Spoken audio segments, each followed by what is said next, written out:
fait, j'ai compris que ça, c'était des masques, qu'on porte tous des masques en société parce qu'on a peur de se faire rejeter, mais qu'on a tous de l'ombre. Et que la solution pour apprendre à mieux s'aimer soi-même et donc mieux aimer les autres, c'est d'accepter notre part d'ombre.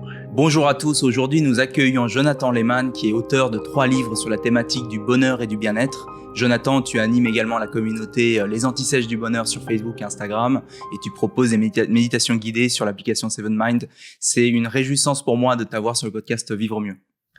Merci Julien, je suis ravi d'être là avec toi et je suis ravi de te rencontrer. C'est un grand plaisir partagé. Le but de ce podcast, Jonathan, c'est de faire une synthèse de ce qui se dit dans le monde de l'épanouissement et de la réussite personnelle et de rendre ça accessible au grand public. Est-ce que pour ceux qui ne te connaîtraient pas, tu pourrais te présenter s'il te plaît ? Oui, bien sûr. Je m'appelle Jonathan Lehmann. Je suis ce qu'on pourrait appeler un étudiant du bonheur à plein temps. Je recherche des principes, des habitudes qui peuvent nous rendre plus heureux. J'essaye de me les appliquer. Je mets de côté ce qui fonctionne pas et je partage ce qui fonctionne dans des livres. J'en ai publié 3 sur les réseaux sociaux avec ma communauté des Antisèches du Bonheur et aussi avec, comme tu l'as dit, mes méditations guidées sur l'application Seven Mind. Auparavant, j'étais un avocat d'affaires à Wall Street, très malheureux et je me suis lancé dans une grande recherche sur le bonheur qui au début était complètement égoïste pour me rendre heureux moi, mais en me rendant compte à quel point ça fonctionnait bien et en réussissant à devenir progressivement de plus en plus heureux, j'avais immensément à cœur de partager ces choses que je découvrais. C'est devenu ma plus grande passion et c'est ce que je fais aujourd'hui à plein temps. Oui, et tu as d'ailleurs, tu en as fait le récit dans 3 de tes ouvrages. Et ton dernier livre, Journal intime d'un voyageur chamanique, qui est paru le mois dernier, explore un aspect un peu plus précis, qui est celui d'une retraite en Allemagne où tu bois un breuvage sacré, l'ayahuasca. Alors, pour décrire l'ayahuasca, c'est une mixture guérisseuse qui est issue de 2 plantes, chacrona et mariri, qui nous permet d'accéder à une partie de nous qui est souvent, on va dire, peu accessible et donc d'entamer un travail sur nous, notamment pour guérir de son passé, désarmer certains mécanismes mentaux qui pourraient nous desservir. Est-ce que cette description te semble fidèle ? Écoute, c'est hyper bien résumé, Julien. Je crois que tu es la personne qui m'a interviewé jusqu'ici qui l'a le mieux résumé. Donc oui, c'est exactement ça. Il s'agit d'un travail avec des plantes qui a un objectif qu'on pourrait appeler thérapeutique, qui est un travail de connaissance de soi, de guérison, des blessures souvent inconscientes qui sont la source de mécanismes en nous qui ont tendance à nous desservir, qu'il s'agisse d'émotions qui sont pas constructives pour notre vie, telles que la colère, la dépression, ou alors des comportements addictifs, que ce soit avec des substances ou avec des comportements ou toutes sortes d'autres choses qu'on pourrait mettre sous l'étiquette de l'ombre. L'ombre, c'est quoi ? C'est ces aspects de nos personnalités que on ne voit pas parce que elle est derrière nous. C'est notre ombre qu'on n'a pas envie de voir parce que elle regroupe un peu toutes ces choses qui peuvent nous faire honte, comme l'égoïsme, le manque de générosité, la peur, la jalousie, toutes ces choses.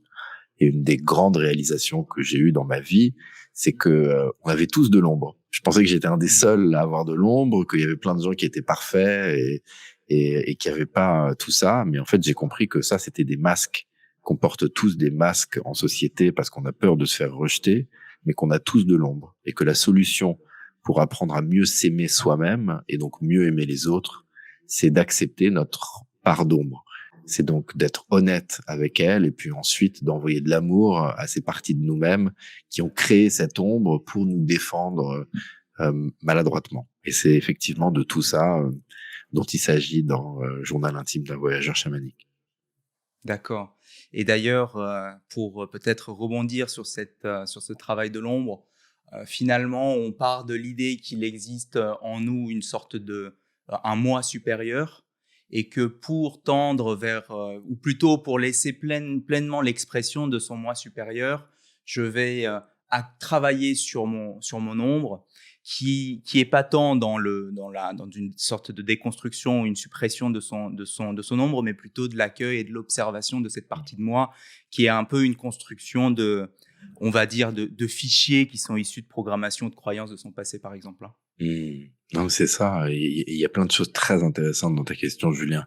Le première chose, c'est quelque chose que mon chaman, parce que j'ai un chaman avec qui je fais ce travail, Ouais. qui a partagé souvent avec nous, c'est cette idée que l'évolution ne se passe pas par l'acquisition de connaissances, d'expériences, mais par la suppression, par l'abandon D'accord. de certaines choses.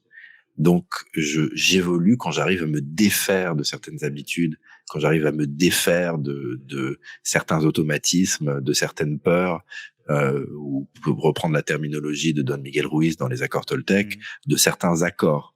Par exemple, je peux avoir l'accord avec moi que si on me parle mal, je vais me défendre et je vais contre-attaquer. Peut-être que j'avais besoin de ça quand j'étais jeune, quand j'étais petit, pour me faire respecter. Je souffrais quand on m'attaquait, mais que si je contre-attaquais, alors on me laissait tranquille. Et donc peut-être que j'ai fait un accord avec moi-même que donc j'allais jamais me laisser faire et que quand on allait m'attaquer, j'allais toujours contre-attaquer. Sauf que on évolue dans la vie et que ce qu'on vit quand on a 7 ans et quand on a 30 ans, par exemple, c'est pas la même chose. Et peut-être que quand quelqu'un à l'âge de 30 ans vient m'attaquer, que j'applique l'accord, je contre-attaque de façon automatique, et ben là c'est quelque chose qui m'est plus utile. Peut-être que dans ce cas-là, j'ai au contraire de contre-attaquer, c'est quelque chose qui me fait mal, qui fait du mal à l'autre et que je peux apprendre une autre manière de faire. Donc ça c'est seulement un exemple pour parler de ça, parce que l'idée c'est que en fait euh, euh, on a tous eu des blessures quand on était enfant. Et on a tous créé ces mécanismes de défense qui aujourd'hui font partie de notre ombre. Donc, ça va être le fait, par exemple, imaginons que je suis radin, ou je manque de générosité. Peut-être que j'ai manqué pendant l'enfance et peut-être que ma seule façon de moins manquer pendant l'enfance, c'était de garder pour moi et de pas laisser. Mais peut-être que justement, au contraire, ce comportement aujourd'hui à l'âge adulte, c'est quelque chose qui m'empêche de plus recevoir. Parce que ça coupe les flots énergétiques.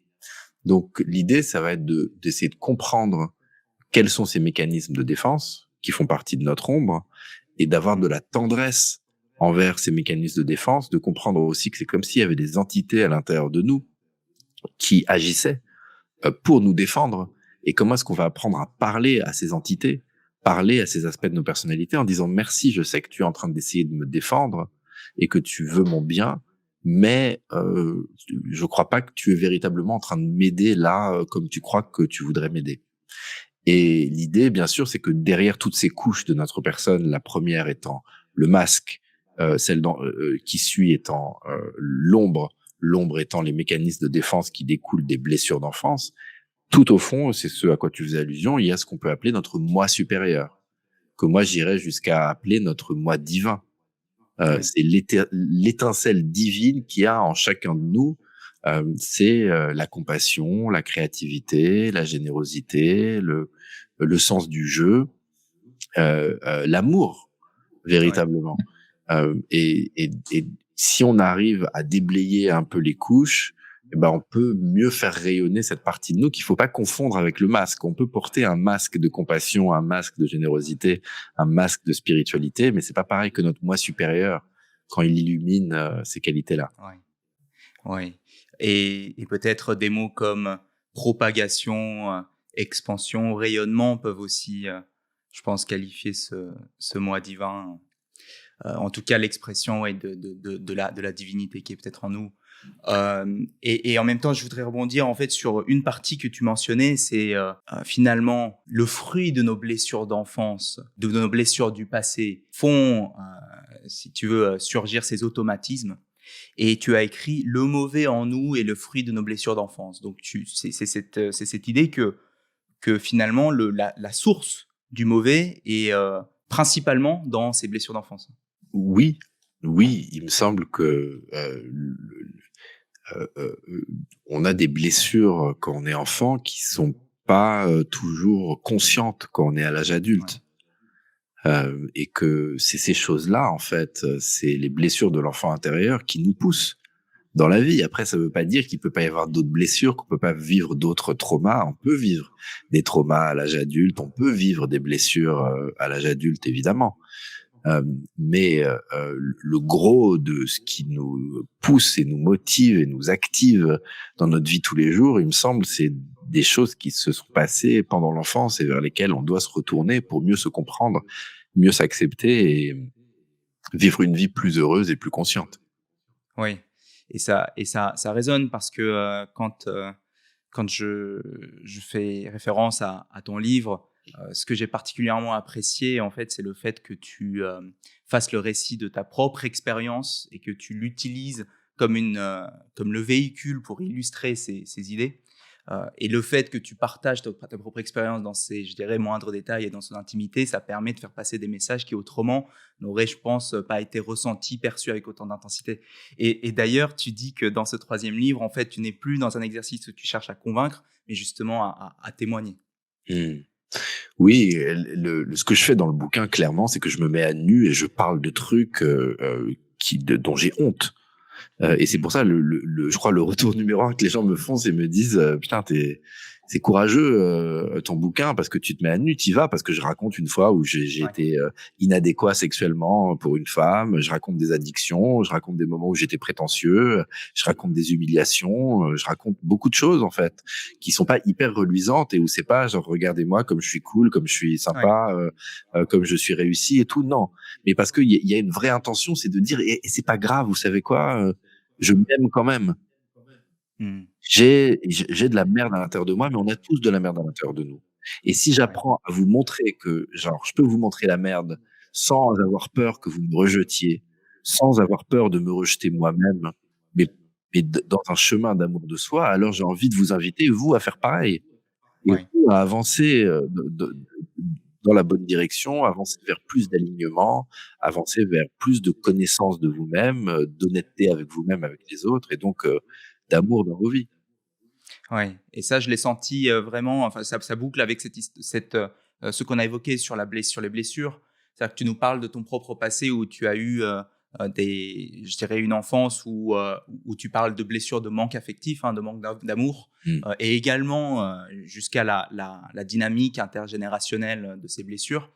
Mmh. Et c'est en ça que tu montres, le chemin aux lecteurs pour leur dire: «Voilà le genre de chemin que moi j'ai pris, le genre de chemin que vous pourriez potentiellement prendre si vous en avez envie». Et j'ai trouvé que c'était aussi gracieux dans le sens où c'est une invitation et pas forcément une injonction, on va dire. Merci, merci pour ça. Et oui, en fait, tu sais, moi, j'ai grandi avec la mythologie familiale, c'était que j'avais eu une enfance dorée. J'avais eu accès à toutes sortes d'activités extracurriculaires, de vacances, de jouets, d'expériences. Et donc, la Mmh. mythologie familiale, c'était regarde l'enfance dorée que tu as eue, en fait. Tu as été un enfant choyé, les parents étaient présents, mais ce que j'ai compris grâce à la psychothérapie, c'est que l'image qu'on a de l'enfance, elle compte pas et que en vérité, mon enfance et j'ai pas eu une enfance, j'ai pas subi d'horribles sévices et des terribles traumas, mais c'est pas la question, en fait. J'ai quand même eu une enfance triste, une Mmh. enfance où j'étais seul, une enfance où j'ai ressenti le besoin de trouver quelque chose pour pallier à mon manque de connexion. Où j'ai eu besoin d'un doudou qui s'est transformé en coca, en bonbon, en jeu vidéo et plus tard en pétard et en toutes sortes de drogues récréatives et le sexe et la masturbation et le porno Mmh. et les rencontres et la séduction et les femmes et beaucoup, beaucoup de choses. Et et et encore une fois, c'est pas, mon but, c'est pas de dire, «Oh, j'ai à me plaindre». On a tous des blessures et ce qui compte, c'est pas de Ouais. savoir quelle est la vérité objective de ces blessures et où est-ce qu'il y a des gens qui ont eu qui ont plus souffert que nous. C'est de savoir quelle est la réalité subjective de ce que j'ai Ouais. vécu en tant qu'enfant à ce moment-là. Et s'il y a eu des blessures subjectives à ce moment-là, elles peuvent avoir, créé des choses qui sont très présentes encore aujourd'hui et qui peut-être limitent ma capacité à faire marcher un couple ou à suivre la carrière de mes rêves ou à faire fonctionner des amitiés ou à ne pas avoir d'addiction ou en gros tous ces pans de la vie qui nous concernent tous et Ouais.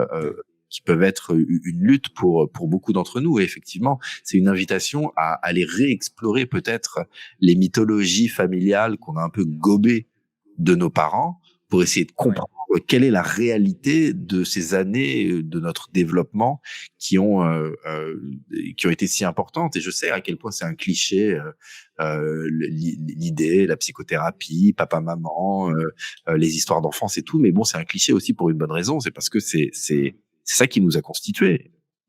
Bien sûr, bien sûr. Et finalement, le partage de ces clichés, heu, ça a une valeur dans le sens où c'est ce partage qui est justement qui crée cette invitation, au grand public, aux lecteurs à se lancer là-dedans. Et d'ailleurs dans ce partage, en fait, dans cette invitation que tu fais, c'est pas seulement une invitation, c'est tu proposes également des pistes. Je prends l'exemple, par exemple, tu vois des addictions.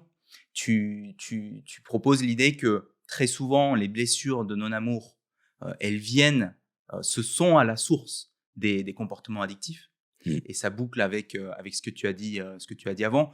Et finalement, une réponse à, un manque d'amour ressenti pendant l'enfance, ça peut être ça peut résulter en la déduction faite par l'enfant qu'il devra se fournir à lui-même l'attention qui lui fait défaut, et donc notamment, des comportements addictifs.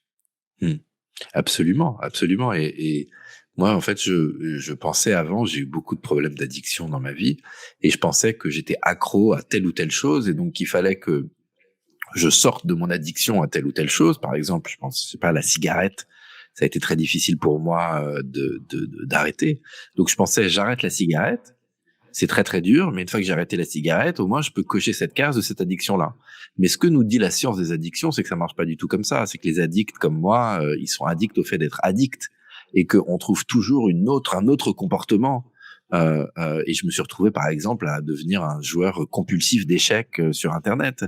Et des addictions, j'en ai inventé toutes sortes, parce que il y a effectivement une blessure de non-amour pour tous les addicts à la base, et Ouais. qui vient de l'enfance, et qu'on essaye de combler soi-même avec ces comportements-là.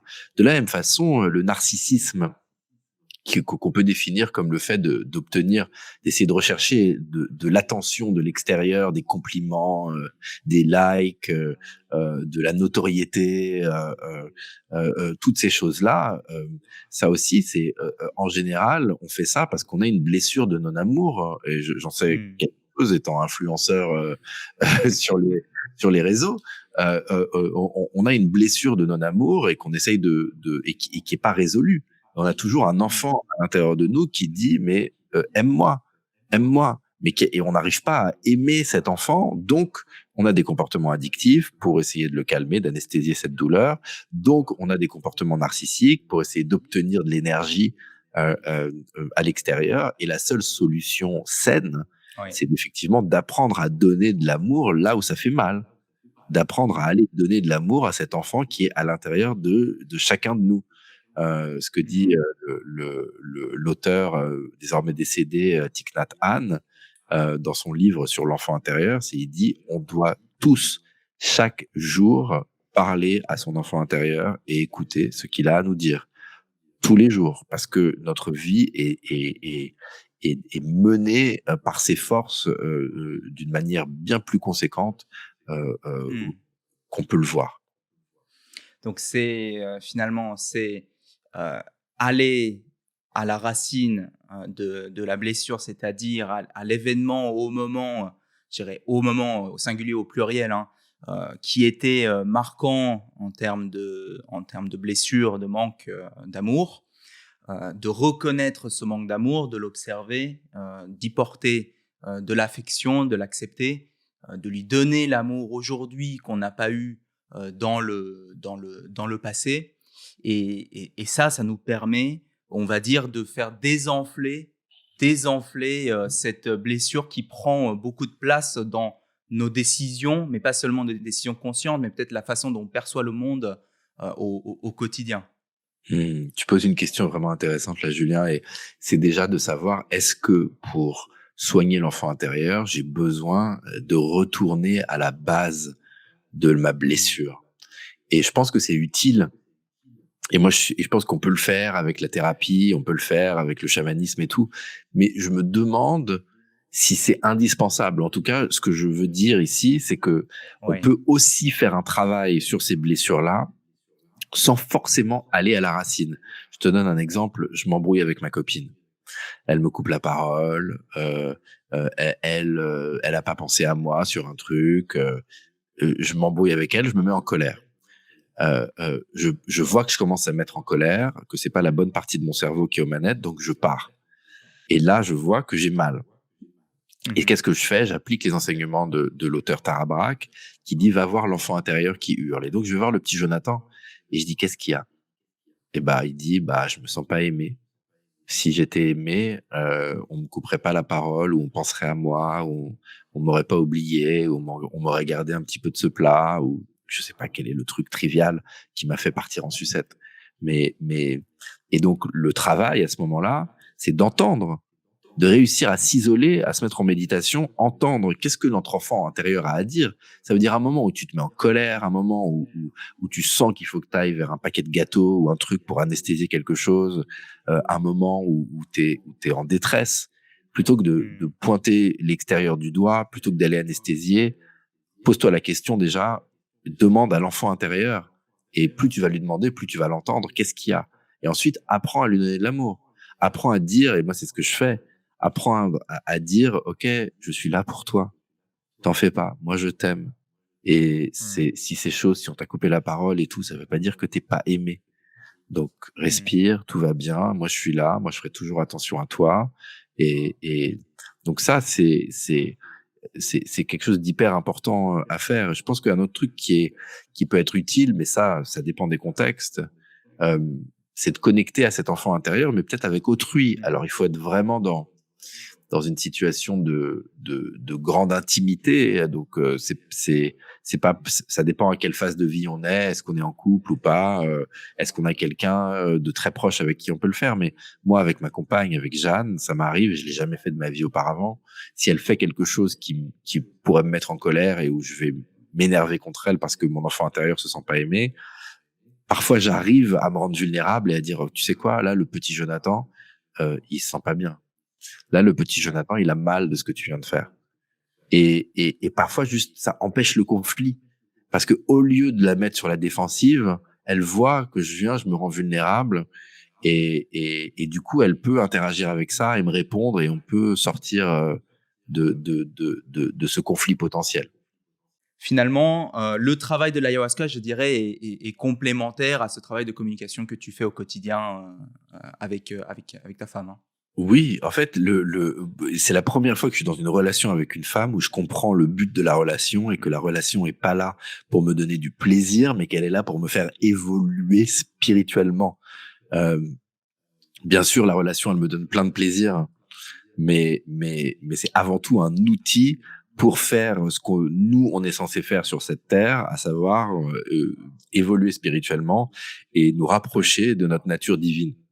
Après, il existe plein d'outils. La relation, c'est un outil, la relation intime, les relations avec nos familles, les relations avec nos amis. Oui, la méditation, c'est un outil. Il existe toutes sortes d'outils, toutes sortes de thérapies, d'hypnose. Évidemment, pour moi, le chamanisme et les cérémonies ayahuasca m'ont permis Ouais. de replonger dans J'ai revu mon enfance, qui m'a été. J'ai eu des visions parce que c'est une plante qui donne des visions. J'ai été donc transporté dans mon enfance et j'ai revécu un peu cette douleur que j'avais enfant, qui m'a permis de comprendre comment j'en étais arrivé où j'en arrive aujourd'hui, et aussi du coup à mieux connaître la saveur de la douleur que mon enfant intérieur a Mmh. quand il va s'activer et qui va m'amener vers un comportement addictif ou vers un conflit. Mmh. D'accord. Et je pense que c'est important, à ce stade peut-être de creuser un peu plus sur la discussion qu'on a eue sur, je dirais, la nature divine, du soi. Tu as écrit, qu'on est une conscience unique. Je suis toi, tu es moi, la séparation des êtres, l'ego n'est qu'une illusion. Heu et ça et ça peut-être il y a une façon, que que je formule ça à ma communauté pour peut-être approcher ce phénomène, c'est de dire, et si nous n'étions pas des individus faisant l'expérience de la vie, mais que nous sommes la vie elle-même, se manifestant à travers des individus qui sont le véhicule de cette vie. Et j'ai l'impression que quand on voit, je dirais, la réalité, quand on perçoit la réalité de cet ordre-là, de cette façon-là, c'est-à-dire dans l'autre sens, il y a un grand nombre de phénomènes qui s'expliquent assez bien. C'est exactement ça, je crois. Hein. Nous sommes la vie qui s'expérimente au travers de différentes formes. Une analogie que je trouve utile, c'est l'électricité. Il y a une électricité, mais il y a plein de lampes, d'appareils qui ont l'air séparés. Et pourtant, ils sont alimentés par une seule électricité. Et nous, la conscience, ce qu'on est véritablement, notre nature divine, est cette électricité. Mais pour que cette conscience divine puisse s'expérimenter elle-même, elle avait besoin d'expérimenter son contraire. Je ne connais le bonheur que quand je connais la douleur. Je ne connais la générosité que quand je connais l'égoïsme.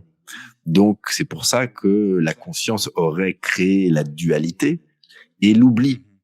Et donc, ce serait offert à elle-même ces expériences avec l'illusion de la séparation, où donc j'ai l'impression, j'oublie que je suis l'électricité, je pense que je suis une lampe et tu es une autre lampe, ou alors on peut prendre l'image de l'océan. J'oublie que je suis l'océan, je pense que je suis une vague et que tu es une vague, mais que véritablement c'est de ça dont il s'agit. Nous sommes la vie, nous sommes l'amour, nous sommes la conscience, mais le cadeau que la conscience s'est fait à elle-même, c'est qu'on oublie tout ça. Et en ayant oublié tout ça, on peut réapprendre progressivement au travers d'un chemin de plusieurs vies, vraisemblablement, ce qu'on est véritablement pour retrouver notre vraie nature. Et la magie, le cadeau, c'est le chemin. Les erreurs, les échecs, les douleurs, tout ça fait partie de la magie de ce chemin qui va nous permettre progressivement, doucement, de réaliser notre vraie nature divine, d'amour et d'unité.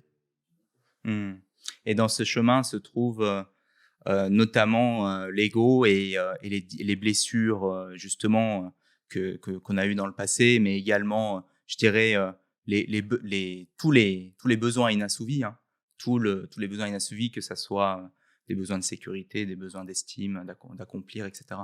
Bah oui, parce qu'en fait, l'ego, c'est cette création factice l'ego, c'est l'illusion de la séparation. Oui. Je suis un homme, donc je suis pas une femme. Je suis grand, donc je suis pas petit. Je suis de cette ethnie, donc je suis pas de cette autre ethnie. Je suis de cette religion, donc je suis pas de cette autre religion. J'ai ces croyances, donc j'ai pas ces autres croyances. Tout ça, c'est l'ego. L'ego, c'est ce qui nous sépare. C'est ce qui nous permet de nous constituer une identité séparée de l'autre. Donc c'est un outil qui est extrêmement utile, mais qui a tendance à se retourner contre nous.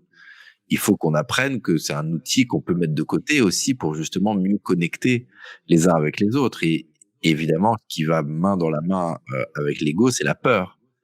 Puisque ce petit moi, cet ego, a peur de manquer, a peur de pas avoir assez d'attention, de pas avoir assez de nourriture, de pas avoir assez d'argent, a peur d'être rejeté par la tribu, parce que l'ego pense qu'il est seul contre le monde.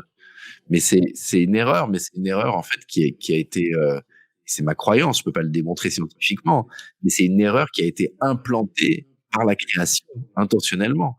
Parce que c'est cette erreur-là qui nous permet d'avoir ce chemin qui va de l'ignorance à la connaissance, qui va de la peur à l'amour, qui nous amène progressivement vers l'éveil. Ouais. Et c'est intéressant, c'est marrant parce que j'ai vu, tu sais, dans ton expérience, dans ton livre, cette manifestation de la peur qui se fait de manière assez prenante quelques soirs où en fait tu développes l'idée que comment dire, le contexte est trop intense et que tu n'as pas les ressources pour faire face au contexte. Et donc, tu tombes dans dans cette spirale de peur et de panique, hein. Ouais, bah, et j'ai eu effectivement beaucoup de peur, hein, pendant ces cérémonies, parce que c'est des cérémonies où on peut avoir des visions qui sont un peu terribles, parce que c'est le travail avec la plante, avec l'ayahuasca vient nous nettoyer, et on est confronté à tellement de violence et de toxicité dans nos vies sans même nous en rendre compte. On mange des produits industriels qui comporte on sait pas quoi comme cochonnerie. Moi, j'ai grandi en jouant à des jeux vidéo où il fallait buter, tuer toutes sortes de personnes. J'ai regardé mes films cultes en grandissant, c'était Pulp Fiction, Reservoir Dogs. Mmh. J'avais aucune compréhension du fait que, à force de regarder des gens se tirer dessus, à force de regarder de la violence, à force de regarder des meurtres, parce que je veux dire, combien même, je veux dire, le genre, hein, quand on pense, on parle de polar ou de films policiers ou de trucs et tout, on pense même pas au fait que ce qui est au centre de ces histoires-là, c'est des meurtres. Parce que ça nous Mmh. paraît tellement évident que le meurtre, c'est bien comme base pour Ouais.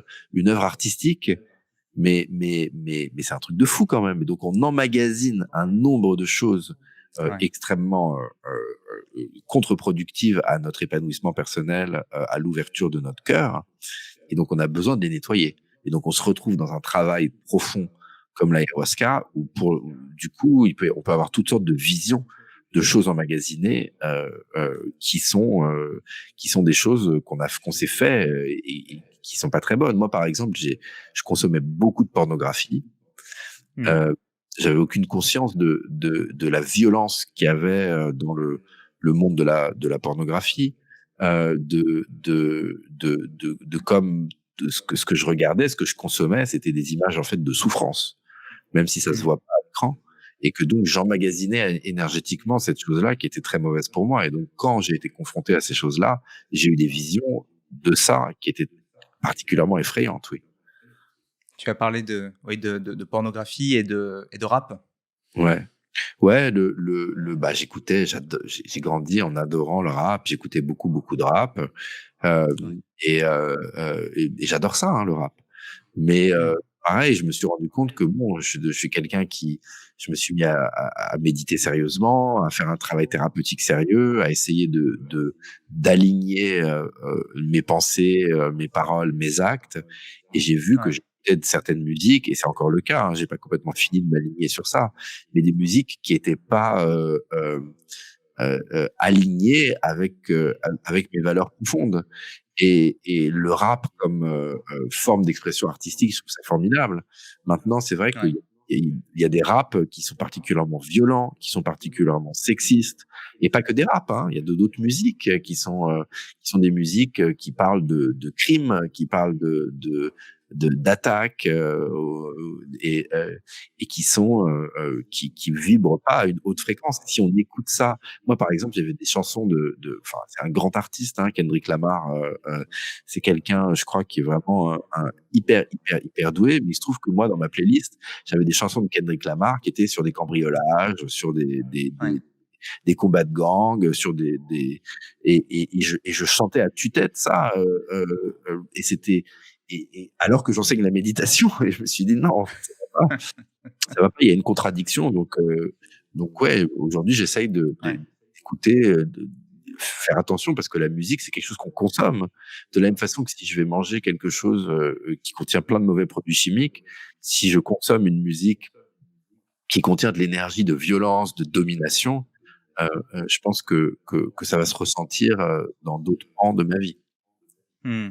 Et puis on y donne une association, positive romantique, dans le sens où, dans les films, par exemple, de gangsters, le héros, qui est un gangster, qui tue des gens, peut être vu comme un héros, en fait, hein, et Mmh. on associe à ça, une notion positive. Mais c'est ça, et c'est ça qui est un peu affolant. Notre société, elle est comme ça. Mais Ouais, un autre truc pour moi, c'est la weed, l'herbe. J'ai fumé de OK. l'herbe du matin au soir pendant des années, et ce que la culture me disait, c'est cool l'herbe. Euh, Mmh. c'est évidemment pas les vieux politiques, mais la culture populaire, les films, les séries, la musique que j'écoutais, qui étaient mes référents, me disaient c'est Ouais. cool l'herbe. Si tu picoles trop, c'est pas cool, mais si tu fumes des joints, c'est cool. Et donc moi, je Mmh. fumais des joints en me disant c'est cool. Je me rendais pas compte ce que ça me faisait. Je me rendais pas compte que ça me faisait manger n'importe quoi, que ça me mettait, que ça tuait ma créativité, que ça affectait ma motivation, Mmh. que c'était pas du tout quelque chose qui était bon pour connecter à moi-même, aux autres, à la nature, à la créativité Ouais. et, euh, et et à toutes ces choses. Euh, je crois que c'est essentiel d'être aligné, de plus en plus aligné. Ça veut dire si j'ai des croyances que les conversations que j'ai, ce que je regarde sur les écrans, ce que j'écoute dans mon casque, que ces choses-là soient Mmh. alignées avec mes croyances. Mmh. Il y a un passage, moi, qui m'a interpellé. C'est, tu as dit que la plante te donnait accès à une, en tout cas, ton chaman t'a dit que la plante donnait accès à une bibliothèque universelle où toutes les mémoires sont stockées. Mm. Est-ce que tu pourrais nous dire ce que ça veut dire? Ce que ça veut dire, c'est que quand tu fais ce travail chamanique et que tu te mets dans un état de transe, tu as accès à des informations autres. Euh, Déjà, moi, je crois pas que la pensée est créée par le cerveau. Il y a aucune preuve scientifique de la pensée dans le cerveau. Euh, donc, on ne sait pas d'où vient la pensée. Euh, Il y a des théories qui diraient que le cerveau est comme une radio, qui est capable de se brancher sur différentes fréquences. Et que les pensées viendraient de ça, et que c'est comme ça qu'on peut, en changeant sa fréquence, pardon, on change le type de pensée qu'on reçoit. Mmh. Maintenant, quand on fait ce travail chamanique, oui, on a accès à de l'information nouvelle et clairement qui vient pas de notre cerveau. Si jamais on avait des doutes de savoir d'où vient telle information, on comprend fort qu'on est en train de télécharger de l'information. Mais il me semble que ça c'est vrai tout le temps. C'est juste que quand on est dans des états modifiés où l'information est tellement folle que il n'y a pas de doute, on s'en rend plus compte. Mais Mmh. moi, je vois bien que quand je fais des longues méditations, quand je me mets dans le silence, j'ai accès à une information qui est très différente que quand je suis dans le métro ou que je vais me balader dans un centre commercial ou dans un endroit où il y a beaucoup de monde en train de faire du shopping, en train d'être sur leur téléphone, etc. D'accord. Je crois qu'on communique énergétiquement tous les uns avec les autres et qu'on a accès à différentes fréquences en fonction de où on est, ce qu'on fait, avec qui on est, ce qu'on mange, etc. Ouais. Non, c'est intéressant, cette notion que l'information, les pensées sont potentiellement, voilà, sont hors, du cerveau. Une façon, que j'avais lu, interprété et compris aussi ce passage, c'était de me dire, comme disait, Jung, que, il y avait une couche d'inconscient personnel et une couche d'inconscient collectif, c'est-à-dire, la partie, naturelle, profonde de nous qui se manifeste. Et je pense que c'est quelque chose qui est assez dur à entendre aujourd'hui, en tout cas dans la société, parce que je pense il y a un présupposé qui est qu'il n'existe pas de nature humaine. Moi, récemment, j'avais entendu une conférence d'un philosophe qui nous disait que l'homme définit par lui-même sa propre nature et d'ailleurs qu'il est condamné à la liberté, puisque c'est un peu l'existence précède l'essence de Sartre, de dire que on se manifeste dans la société et on choisit d'être qui on veut, pleinement libre de notre nature. Et moi, je ne sais pas ce que tu en penses, mais j'ai l'impression que c'est une pensée qui est très, très, très, très présente aujourd'hui dans la société. Oui, parce que c'est l'ego, c'est la suprématie de l'ego. L'existence Oui. précède l'essence. C'est de dire en fait, j'ai le plein libre arbitre, je décide de tout ce que je fais Et donc, je suis pleinement maître et qui je suis est 100% le fruit de mes décisions qui sont 100% libres. Et ça, je Hmm. pense que c'est juste de la folie. Je pense que c'est pas vrai du tout. Je pense qu'on se Moi, rend pas compte. Mhm. je suis, bien sûr, en tout cas, je pense de la même manière. C'est-à-dire que la prédominance du monde des idées, en fait, c'est la prédominance du monde des idées, la prédominance du monde du mental, et que pour se connecter pleinement à son être profond, quelque part, on- on- alors c'est pas forcément une logique duelle, mais en tout cas que c'est difficile de se connecter pleinement à son soi si on pense qu'on est entièrement libre et dénué de nature. Mhm. Oui, c'est clair. Et c'est Yuval Noah Harari qui parle Ok. vachement bien de ça dans ses bouquins Sapiens, Deus et 21 règles pour le 21e siècle. Euh, il parle notamment de ce dessin animé Vice Versa. Il dit en fait Disney nous parle depuis des décennies de qu'est-ce que le moi, qu'est-ce que le soi.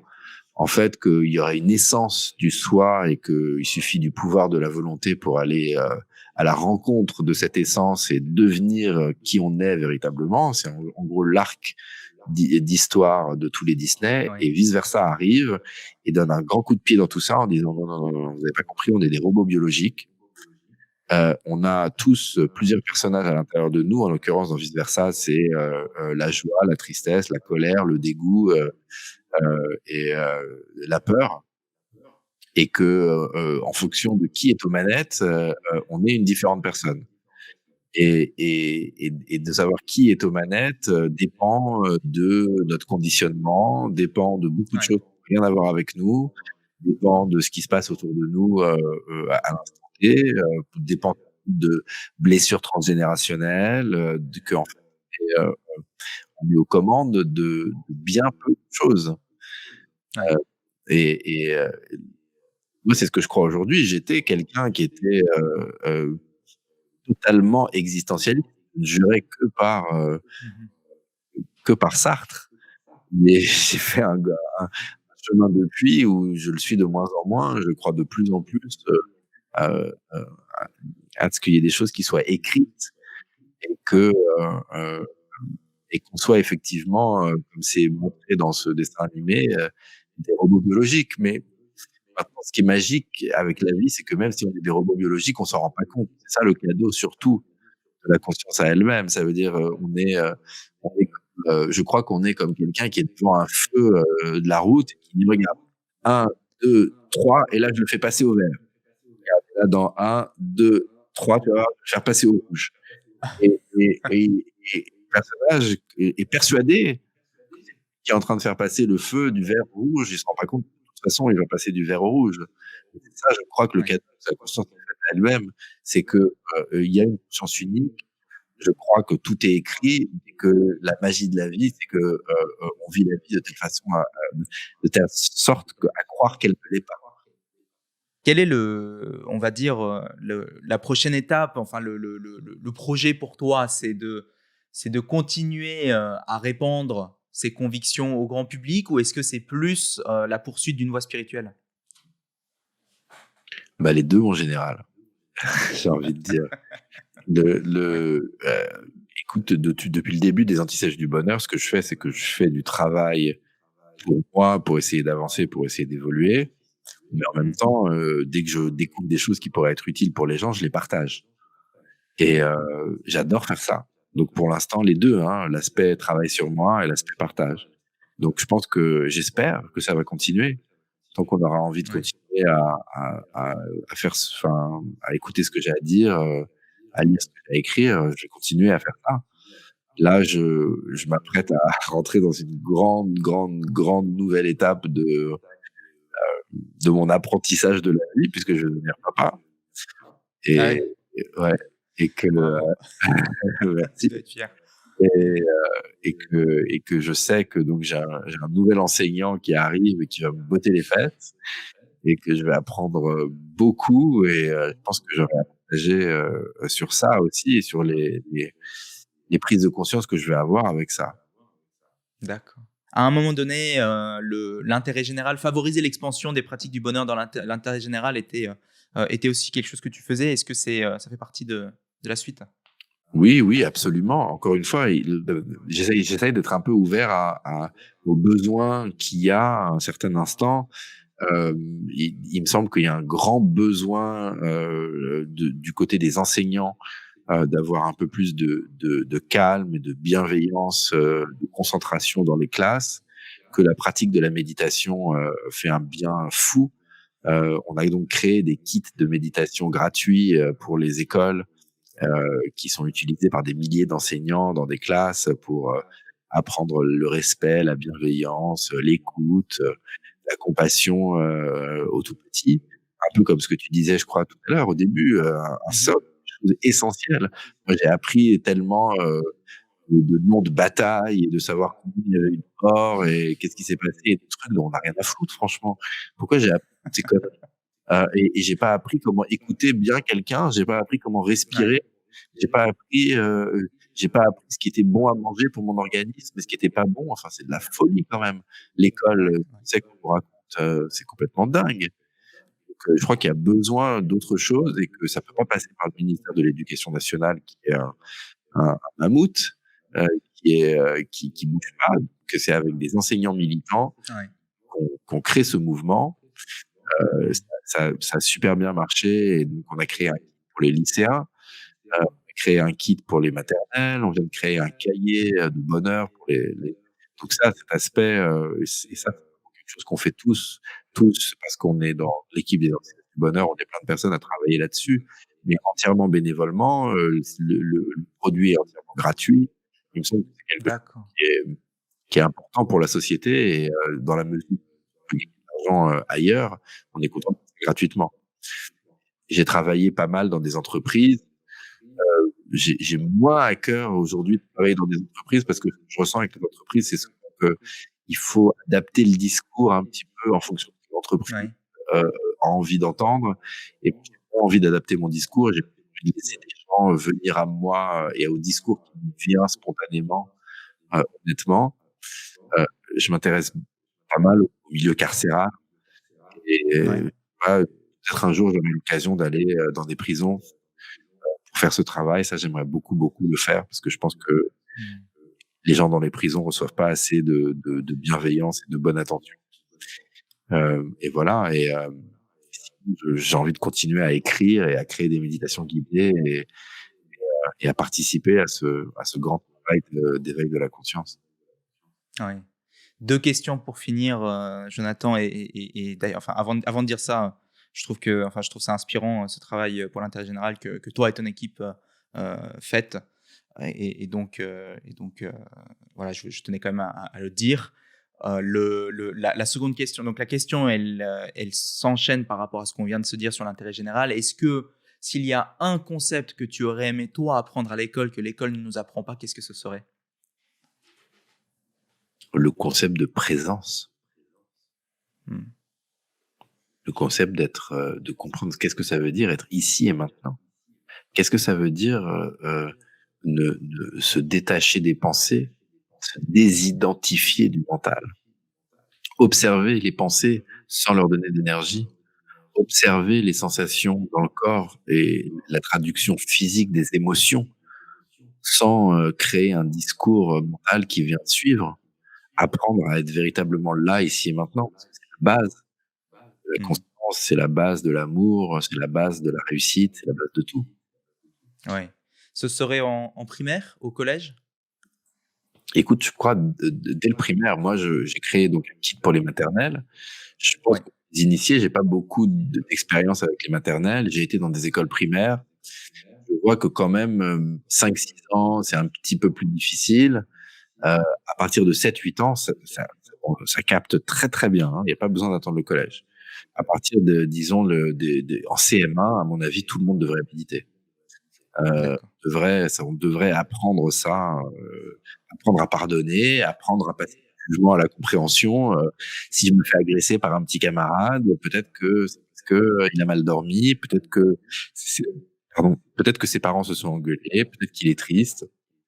Plutôt que d'essayer de de classer le monde entre les gentils et les méchants et de Ouais. punir les méchants et de récompenser les gentils, qui est tout ce que nous sert Hollywood et Marvel et tout ça et qui, à mon avis, crée l'exclusion, le racisme, et toutes les choses qui vont pas dans le monde aujourd'hui.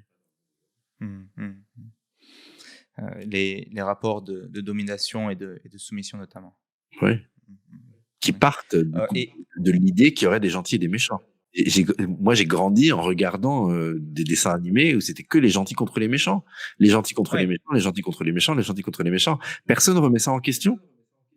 Mmh. C'est quand même un truc de fou. Les gentils et les méchants, ça crée la mentalité des groupes.